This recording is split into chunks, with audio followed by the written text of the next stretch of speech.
Indiana has the second highest eviction rate. Only New York has more.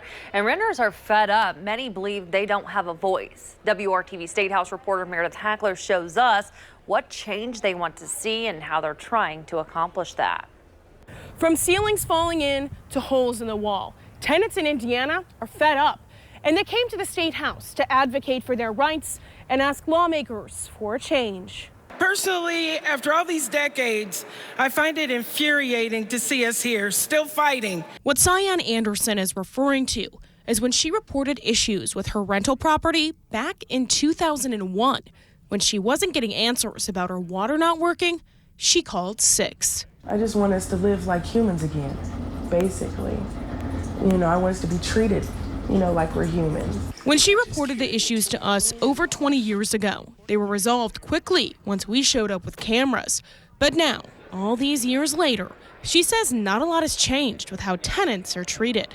Without fear of retaliation and/or eviction, we will be heard. We demand respect, and we deserve a safe place that we can call home. And she wasn't the only tenant to speak. Renters from Maryville. As the amount goes up, we don't get any benefits at all. So it's people that be painting, rugs, appliances, and all of that nature, and they haven't done anything, not even the maintenance. And Indianapolis. My ceiling flooded, I don't know how, and it fell in, and it flooded my whole kitchen and my carpet, and they only brought me literally one fan and left my ceiling tore down for like over 2 months. All shared how they had uninhabitable living conditions, but were still required to pay rent.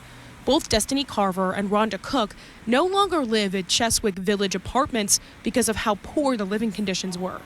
Both dealt with mold and mice infestations, among several other things, but Cook is still dealing with the aftermath. They saying I have a balance of $4,000, and I go to court tomorrow, eviction court. But I didn't get evicted. Like, I voluntarily left and everything, but I just don't feel like I should have to pay them no more money. That's why all the tenants in attendance are supporting Senator Fatty Cadora's Senate Bill 202. My landlord has not been responsive to these issues. In that instance, all what the judge would do is to create an escrow account under the supervision of the court by which the rental payments would be deposited in that account. Working for you at the Statehouse, Meredith Hackler, WRTV.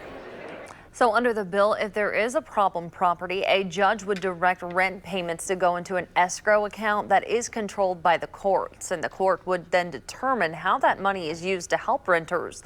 The bill has a hearing in the Senate Judiciary Committee on Wednesday.